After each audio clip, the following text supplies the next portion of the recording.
Hello everyone, in today's video we are going to be talking about the Darkest Dungeon devs called Redhook.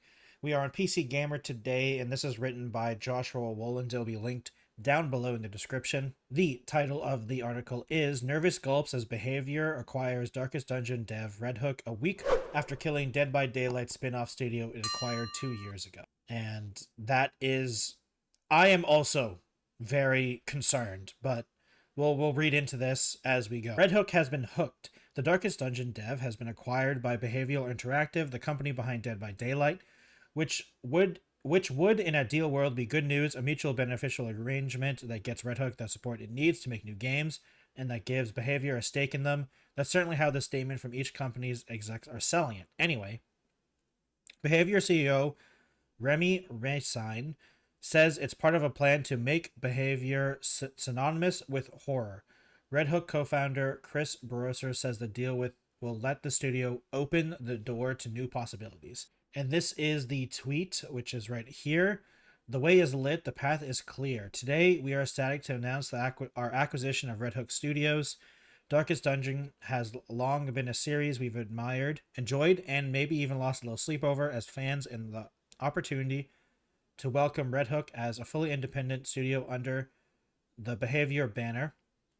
It's nothing short of a thrill. We look forward to supporting Redhook as they continue to do what they do best, put your sanity to the test. I wonder what they mean by Redhook as a fully independent studio. So, like, how can they be independent if you own them? So they acquired Redhook Studios, but Redhook Studios is still remaining independent? That makes no sense. I don't understand what they mean by that. Maybe the article will explain it. All of which sounds good to me, but the problem is the context. Not only has Behavior made a chunk of layoffs this year, which to be fair makes it far from unique. That's true. Tons of companies have done that. It's been a terrible time in general to work in game dev, but this announcement comes a mere week after Behavior closed down Midwinter Entertainment, the team behind the ill-fated Dead by Daylight spin-off PvE spin-off Project T. I didn't even know this was being worked on. Behavior had acquired Midwinter back in 2022, but killed out the studio and Project T after internal playtests of the game, yielding unsatisfactory overall results. So as far as a Darkest Dungeon fan, consider me hopeful Redhook fares better. I think it's a better position than Midwinter was. It should be. I mean, Darkest Dungeon and Darkest Dungeon 2 have still sold crazy amounts, and Darkest Dungeon 2 is still going strong. And it's also going down by... If I remember correctly, it had a DLC coming out soon, or like it's either coming out, it's already out or soon. So I mean, it's still going strong.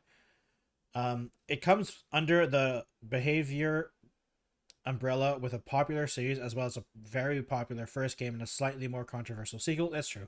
Already under its belt. That's a better foundation to build off than Midwinter had. That studio only had the shutdown at free-to-play shooter Scavengers to its name when it became a Behavior subsidiary. Oh yeah, that's true. I actually played Scavengers. It was alright. I didn't play it for very long, of course. It didn't seem very interesting to me, unfortunately. Building on Darkest Dungeon just certainly sounds like a plan. The acquisition will let Redhook focus fully on transforming Darkest Dungeon into an absolute juggernaut of dark fantasy genre, said Barossa. His co-founder agrees there is a shared love of Darkest Dungeon, and with the Behavior's help, we can delve deeper into the franchise, said Redhook's Tyler Sigmund. What's going to be then? Darkest Daylight, Dead of the Dun by Dungeon. I mean, to be fair, a collaboration between the two games would be cool, but I'm more interested in like their next game with the help of the funding from Behavior. It is true that the sequel to Darkest Dungeon 2 is a lot more controversial because they changed so much about it, from what I can tell. I personally haven't played the sequel yet. I have played Darkest Dungeon 1 though, and it was a really good, I really enjoyed it. But it is a different game in a sense. It's a different... They changed a lot. And it's, I guess,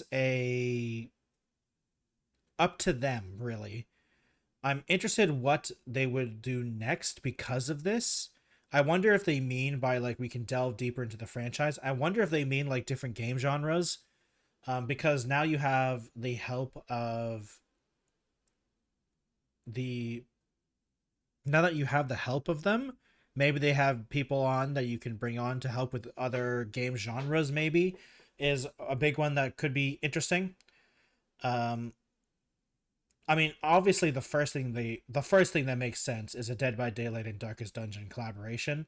Either for, I mean, like some of the classes can be the survivors in Dead by Daylight, and some of the bosses could probably be a monster. Honestly, a hunter, or I can't remember what they're called. Honestly, in Dead by Daylight, but I mean, Dead by Daylight is still going strong from what I know, and it seems to me that they're still making a decent amount of stuff, and their player base is pretty dedicated, to be fair. The Dead by Daylight community is a very dedicated fan base, it seems, because I constantly see them being excited about the new stuff that's happening in Dead by Daylight. I've played Dead by Daylight, and I'm not nearly as deep as some people are in Dead by Daylight, but I enjoy it for what it was. The problem with Dead by Daylight for me is that it's not generally a game genre that I enjoy. The whole hide and seek generator stuff. To be fair, I've never played the monster. Actually, I've never actually played the monster, which I feel like I'd probably like more, but we'll see. We'll see how they go. It really depends on what they mean by delving deeper into the franchise, because they're still working on Darkest Dungeon 2 from what we know. Because I'm pretty sure, is it 1.0? Let me just quickly check if Darkest Dungeon 2 is 1.0. Yes. Okay, so I just checked, and Darkest Dungeon 2 is in fact in the what's it called? In the 1.0 release. They've been for a while, it looks like, which I actually didn't even know. But it looks like they're working on stuff for 2024. And it seems that like they're still going strong. We're going to have to see what they mean by the fact that they're delving deeper into the franchise. I wonder if that means Darkest Dungeon 3 or like a spin-off game. A spin-off game, I don't know. I mean, honestly, a PvE dungeon crawler would be kind of cool, and you can play as some of the classes, whether it be first person or third person. I think that'd be really cool. Like a co-op delve into the Darkest Dungeon as some of the classes would be really cool in my opinion. But that's also that's a big game to make. That would take a couple years at least to be like even close to being released.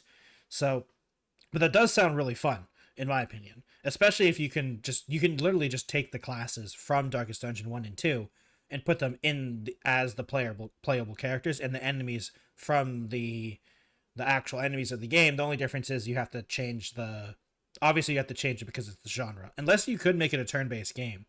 I guess you could make it a turn-based game, but you'd still probably have to change some of the stuff because it'd have to be different, most likely, if it was a co-op game. So we'll have to see. But thank you all for watching today's video. Comment down below what you think what delve into the deeper of the franchise will mean. Please subscribe to the YouTube channel to support me. I appreciate it. If you'd like to support me on other places, I have a Twitch, Twitter, Instagram, and a Patreon. Thank you all for watching today's video, and I'll see you in the next one. Goodbye, everyone.